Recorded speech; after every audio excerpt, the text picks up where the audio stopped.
বাংলার বাড়ি প্রকল্পে পিডাব্লিউএল লিস্টে থাকা উপভোক্তাদের জন্য আজ কিন্তু দুর্দান্ত খুশির খবর। দীর্ঘ অপেক্ষার অবসানের পর বাংলার বাড়ি প্রকল্পের দ্বিতীয় পর্যায়ের প্রথম কিস্তির 60,000 টাকা, সেই 60,000 টাকা কিন্তু ইতিমধ্যে রাজ্য সরকারের পক্ষ থেকে রিলিজ করা হয়েছে। তাই পিডাব্লিউএল লিস্টে যে উপভোক্তাদের নাম রয়েছে তাদের প্রথম কিস্তির 60,000 টাকা এবার কবে ঢুকবে, অর্থাৎ কোন জেলায় কত তারিখে এবার প্রথম কিস্তির 60,000 টাকাটি পাবে। এছাড়াও আপনারা প্রত্যেকেই জানেন বাংলার বাড়ি প্রকল্পের 16 লক্ষ উপভোক্তাদের যে পিডাব্লিউএল লিস্টে নাম ছিল তার মধ্যে কিন্তু আরও নতুন করে 4 লক্ষ উপভোক্তা যুক্ত করা হয়েছে, অর্থাৎ মোট 20 লক্ষ উপভোক্তা কিন্তু এবার বাংলার বাড়ি প্রকল্পের দ্বিতীয় পর্যায়ের যে প্রথম কিস্তির টাকা সেই টাকা কিন্তু পাবে। তাই নতুন করে যে 4 লক্ষ উপভোক্তাকে বাংলার বাড়ি প্রকল্পে যুক্ত করা হয়েছে সেই 4 লক্ষ উপভোক্তাদের নামের লিস্টটি আপনারা কোথায় পাবেন, আপনারা এই লিস্টের মধ্যে নাম রয়েছে কিনা, আপনার টাকা ঢুকবে কিনা সেটি কিভাবে চেক করবেন বা দেখবেন। এর পাশাপাশি পিডাব্লিউএল লিস্টে যে 16 লক্ষ উপভোক্তার নাম ছিল তাদের মধ্যে কোন কোন উপভোক্তার এবার ফাইনাল লিস্টে নাম রয়েছে, আপনার ব্যাংক অ্যাকাউন্টে টাকা ঢুকবে কিনা সেটা আপনারা কিভাবে চেক করবেন।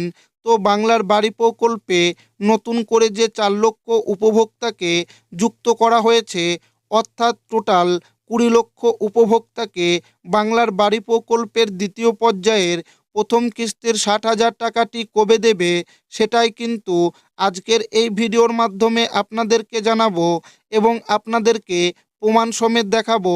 তাই ভিডিওটি প্রথম থেকে শেষ পর্যন্ত দেখবেন এবং আপনি কোন জেলা থেকে দেখছেন অবশ্যই কমেন্টে লিখে জানাবেন। বাংলার বাড়ি প্রকল্পের টাকা কবে ঢুকবে, 4 লক্ষ নতুন নাম সংযোজন ও অনুদানের তারিখ নিয়ে বড় আপডেট। তালিকায় ব্যাপক রদবদল, বাড়ল উপভোক্তার সংখ্যা। টাকা ছাড়ার প্রক্রিয়ায় সামান্য বিলম্বের মূল কারণ হল উপভোক্তার সংখ্যা বৃদ্ধি।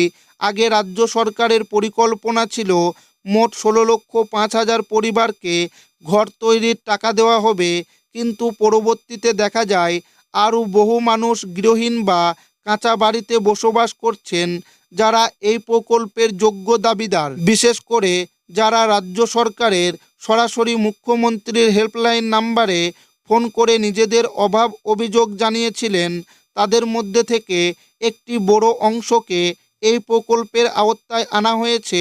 প্রশাসনের তরফে যাচাই বাছাই করার পর এই হেল্পলাইনের মাধ্যমে আবেদনকারী প্রায় 4 লক্ষ নতুন উপভোক্তাকে মূল তালিকায় যুক্ত করা হয়েছে। ফলে সব মিলিয়ে এখন প্রায় 20,05,000 মানুষ এই প্রকল্পের সুবিধা পেতে চলেছেন। অর্থ দপ্তরের সবুজ সংকেত মিললেই টাকা ছাড়ার প্রক্রিয়া শুরু হবে। প্রশাসন চাইছে 16 লক্ষ মানুষের সাথে এই নতুন 4 লক্ষ মানুষও যাতে একসাথে প্রথম কিস্তির টাকা পান সেই বিষয়টি নিশ্চিত করতেই এই সাময়িক বিরতি। কবে মিলবে প্রথম কিস্তির টাকা? সবচেয়ে গুরুত্বপূর্ণ প্রশ্ন হলো টাকা কবে পাওয়া যাবে। বর্তমান পরিস্থিতি এবং প্রশাসনিক কাজের গতি দেখে যা বোঝা যাচ্ছে তাতে জানুয়ারি মাসের চতুর্থ সপ্তাহে বা শেষের দিকে এই টাকা ছাড়া হতে পারে। সম্ভাব্য পরিকল্পনা অনুযায়ী মুখ্যমন্ত্রী মমতা বন্দ্যোপাধ্যায় নিজে একটি প্রশাসনিক সভা বা নবান্ন থেকে ভার্চুয়ালি বোতাম টিপে একযোগে প্রায় 20,05,000 মানুষের অ্যাকাউন্টে প্রথম কিস্তির 60,000 টাকা পাঠিয়ে দেবেন। একই সঙ্গে উপভোক্তাদের হাতে বাড়ির অনুদানের শংসাপত্রও তুলে দেওয়া হতে পারে।